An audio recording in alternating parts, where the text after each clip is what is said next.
안녕하세요. 성도 여러분 반갑습니다.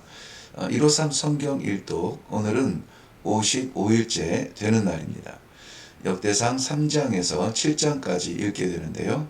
다윗과 솔로몬의 자손들이 구별되어서 소개가 되고 있습니다. 먼저 다윗의 자손들인데요. 다윗은 그 자신이 참으로 연약한 존재였죠. 사울의 추격에서 지켜주셔야만 했고요. 헤브론에서 유다의 왕으로 세우신 7년 6개월. 그 가운데 6명의 아들이 소개되는데요. 어머니가 다 다릅니다. 암논은 이복 동생 다말을 욕보이죠. 아들 압살롬은 형제를 죽이고 반역을 일으키고 아버지 다윗의 후궁을 욕보이기도 합니다. 아들 아도니아는 스스로 왕이 되려고 일어나기도 했습니다. 예루살렘에서 낳은 자녀들은 밧세바가 아니라 밧수아의 아들들로 의도적으로 이름을 바꾸어서 부르고요. 수아의 딸과 결혼하여 하나님 앞에 정직하지 못하여 죽은 두 아들과 뿐만이 아니라 자신도 역시 창녀로 변장한 유다의 며느리 다말과의 부끄러운 이름을 남긴 유다의 약점들을 드러내고 있습니다. 그러나 하나님의 은혜는 그들을 통하여 그리스도를 바라보게 하십니다. 다윗은 밧세아의 일 외에 평생에 여호와의 명을 어긴 일이 없다고 했습니다. 일생의 오점이 된 이 여인의 일마저 그의 철저한 회개를 받으신 하나님께서 천대의 복을 약속하십니다. 성경대로라면 신앙의 복은 당대에 멈춰서는 안 됩니다. 천대라고 했습니다. 뒤를 이어 나오는 솔로몬 이후의 자손들을 보면 정직과 악한 왕이 섞여 있게 되는데요. 솔로몬 자신이 다윗의 정직한 믿음을 받았지만 끝까지 그것을 지키지 못한 섞인 삶을 살았습니다. 전통의 풍습으로 살아가던 이스라엘 백성들도 여호와의 절대 신앙, 이것은 전승되기가 어려웠나 봅니다. 우리의 다음 세대는 어떻게 될까요? 역대상 4장입니다. 4장에는 유다와 시므온 지파가 소개가 됩니다. 눈에 띄는 것은 누구의 아버지, 아무개의 아버지 누구, 이렇게 기록된다는 것이죠. 성읍의 설립자라는 의미도 있고 어떤 이름에 대한 책임감을 느끼게도 합니다. 이것은 한 사람으로 시작하지만 성읍을 이루고 공동체를 이루는 생명의 확장 같은 것이죠. 복음의 본질은 바로 확장성에 있는 것입니다. 우리가 잘 아는 야베스가 나옵니다. 유명하죠? 왜입니까? 바로 야베스의 기도 때문입니다. 그런데 우린 항상 그 기도가 응답받았다는 결론에만 집중하고 있는데요. 우리가 잘 아는 이 야베스의 그 기도, 그 기도의 배경을 보면 그의 출생 부분을 살펴볼 필요가 있습니다. 그의 어머니는 그를 낳고 내가 수고로이 낳았다, 야베스라고 이름을 부릅니다. 마치 라헬이 베냐민을 낳고 나의 베노니, 나의 고통의 아들, 슬픔의 아들이라 이름 붙인 것처럼 그러한 상황과 심정이었던 것이죠. 야베스는 자신의 출생에 불안하고 불행한 환경을 안타까워하며 기도로 극복하기를 원했습니다. 그래서 그의 기도는 하나님께 아뢰어, cry out이라는 단어를 우리가 좀 조심해서 볼 필요가 있습니다. 성경에서 특별히 구약에서의 대부분의 기도는 cry out이라는 표현으로 기록되죠. 기도는 하나님의 자녀들의 권리요 특권이기도 합니다. 그런데 그 권리와 특권의 저변에는 간절함의 뿌리가 필요하죠. 우리의 기도, 때로는 너무나 고상하고 과욕적이고 또 세상적이기까지 합니다. 구하는 모든 것이 땅의 것들이니까요. 시몬의 자손을 눈여겨보면은 유다 지파에 속한 땅에 거하고 있는데요. 출애굽 이후에 1차 인구조사 때 보면은 12지파 가운데 세 번째로 많은 인구였죠. 59,300명입니다. 그런데 마지막에 가나안 들어가기 직전에 두 번째 인구조사할 때는 12번째이죠. 22,200명. 가장 많은 인구를 잃었던 지파가 시몬 지파입니다. 그렇지만 38절 보면 매우 번성한지라 라고 기록되어지며 또한 지경이 확장되는 것을 보여주고 있습니다. 역대상 5장입니다.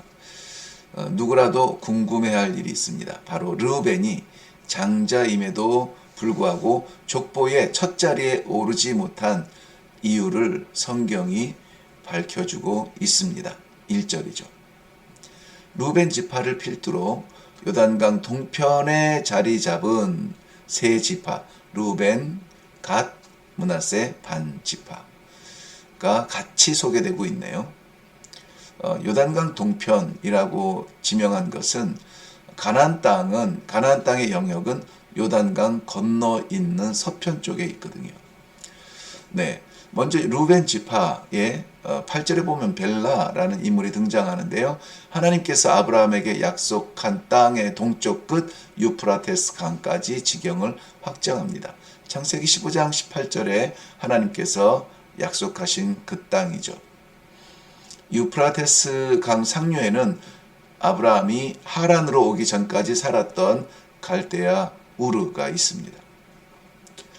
두 번째 지파 갓 지파는 역시 사론의 모든 들과 주변 변두리에 흩어져 확장되어 가는 것을 보여주고 있습니다. 세 번째 므낫세 반 지파죠. 특별히 20절 보면 싸울 때 하나님을 의뢰하고 부르짖음에 하나님이 응답하사 승리하게 하셨다는 내용을 기록하고 있습니다. 그렇지만 이런 지경의 확장과 전쟁의 승리와 기도의 응답, 이러한 축복을 받았음에도 불구하고 이 축복을 지키지 못하는 안타까움, 그것은 역시 우상 숭배 때문이었습니다. 25절 보면 간음하듯 섬겼다라고 기록하고 있습니다.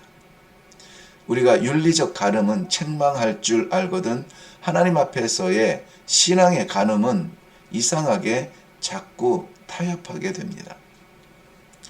약속의 땅 가나안 건너 동편에 있을지라도 어디에 있을지라도 믿음의 방향은 하나님 한 분뿐입니다. 역대상 6장입니다. 81절까지의 방대한 양의 말씀을 통해서 레위 지파를 조명하고 있습니다.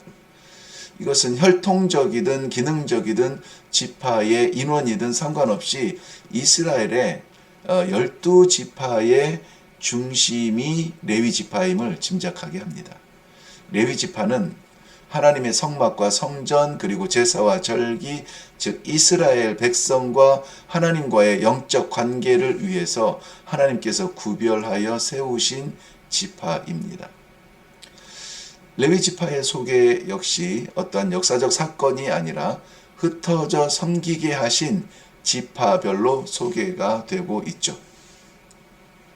그 가운데 제사장으로 구별된 아론의 후손들과 제사를 돕는 레위인들의 합력과 열심, 집중해서 보면 교회에서의 우리의 위치와 사명을 다시 묵상할 수 있게 됩니다.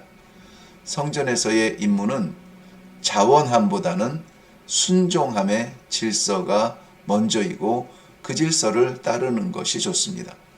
레위인들은 가나안 땅을 분배받지 못하지만 오히려 모든 지파의 형제들이 거하는 곳마다 흩어져 지내게 되죠. 이스라엘 백성들 흩어진 삶의 자리에서 성결의 책임을 돕는 것입니다. 역대상 7장입니다. 이사갈 지파를 시작으로 베냐민, 납달리, 므낫세, 에브라임, 아셀 지파를 소개하고 있습니다. 모두 북쪽에 위치한 6지파입니다. 이들을 소개할 때 용사의 수를 구별하여서 보여주고 있습니다. 특별히 대대로 용사였다라는 말씀, 참 부러운 말씀이죠. 레위나 유다처럼 기억에 남는 지파가 아니라 평범한 지파들의 이름인 것 같지만 하나님은 분명히 이 지파들을 통해서도 하나님의 백성이 가나안 땅의 삶을 영위하도록 힘쓰시고 있습니다. 전혀 없는 예는 아니지만 14절 같은 경우 므낫세가 아람 여인을 통하여 낳은 아들 마기를 주목하고 있기도 하죠. 이처럼 특별할 것 없는 보통의 지파들과 때로는 오히려 부족한 흔적을 가지고 있는 지파들의 이름도 함께 기록되고 있는 것이 은혜죠. 그리고 또한 긴장이기도 합니다. 현재의 교회는 목회자 중심의 교회 운영에 길들여져서 성도들은 이제 예배 보는 사람의 자리 이상 나아가려고 하지 않습니다.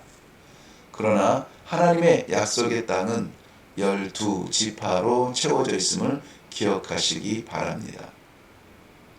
성전을 책임지는 레위 지파뿐만 아니라는 것이죠. 하나님의 나라, 그 어느 자리라도 나의 자리가 있어야 하겠습니다. 기왕이면 용사의 자리 말이죠.